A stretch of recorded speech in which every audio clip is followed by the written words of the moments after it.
Ya, Alhamdulillah pada sore yang berbahagia ini Pak Safridan sudah kita bawa pulang kembali eh, dengan arti bukan kita hentikan pengobatan, tetapi ini merupakan rangkaian pengobatan yang kita lakukan kemarin itu merupakan biopsi dan observasi serta melakukan CT scan untuk memastikan tingkat keganasan tumor yang beliau alami. Jadi setelah kita dapatkan hasil nanti 6-10 hari, maka tindakan selanjutnya akan kita bawa kembali ke sana untuk diangkat seluruh tumor yang ada di kaki beliau, sehingga dengan diangkatnya tumor tersebut kita doakan bersama-sama beliau bisa sehat seperti sedia kala dan dapat beraktivitas juga mencari rezeki buat keluarganya.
Setelah dilakukan biopsi pasien tumor kita hari ini, insya Allah akan kita antar kembali ke rumah beliau, dan sementara menunggu hasil 6-10 hari nanti kita akan bawa kembali untuk dilakukan pengangkatan tumornya.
6 atau 10 euro baru dapat.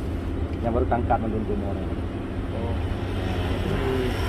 Yang 2 euronya Yang 2 euronya lagi bang, gonyan baru berarti opsi habisnya rendah. Ya, kan sehingga ditransfusi darah habis apa kantong. Nah, jadi, bang, karena kan orang yang kena tumor itu kan habisnya rendah 8 aja. Jadi baru bisa diobati dulu. 2 kali sehari, berarti 12 euro. Bengah kan malam, ya kan? Nah, ya. Jadi, nyo lagi ansit, nyo 12 euro cit, ya kan? Nah, sampai lebih. Nyo vitamin.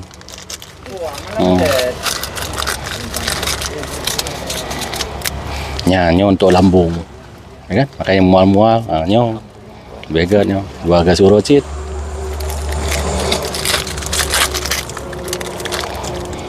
Nyo anti nyeri yang mengkeret-keret nyo pak ni. Ngancip. 12 euro cit. Jadi bang lagi ada pegah bunuh kan? Nyo lentuan lum berangkat dile. Nyo sebenarnya kan hentikan pengobatan tapi menunggu hasil. Ya kan? Lagi doa menjadi rijang itu hasil, hidup rumah sakit pi kalau titip bunuh. Ya kan? Lu ico juga kau nyantet, lu tuan wo, nyan baru tu tak persiapan. Ya, jadi mian aku kurung-kurung tuan laki mah pi bang, karena tanya baru kan memang anak tani tanah ya kan? Tapi karena habiro nubu kelambang, 8 habis rendah darah. Ya, makanya harus tambah darah, makanya harus tak kan? Ya.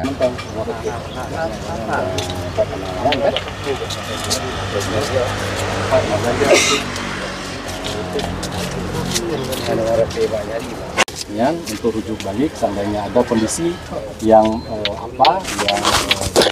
kita berarti bisa kembali ke rumah sakit untuk dikontrol ulang. Kemudian kita juga tinggalkan sedikit dana buat beliau mungkin untuk beli beras dan lauk pauk. Semoga ini berkah dan bermanfaat bagi kita semua. Barakallah. sahabat pengajari yang ada di Aceh Utara khususnya, karena ini kan menyangkut Aceh Utara, sedangkan kita di Usmai. Oke, dukungan daripada masyarakat Aceh Utara. Jadi seperti yang Nabi katakan, khairun nas anfa'um linnas, sebaik-baik manusia adalah manusia yang bermanfaat bagi manusia yang lain. Jadi saudaraku, sahabatku, ketika kita melihat ada saudara kita yang membutuhkan uluran tangan kita, jangan biarkan, jangan diamkan. Karena apa? Allah sebenarnya telah membukakan pintu surga di hadapan kita, jangan sampai kita menutup pintu surga itu kembali.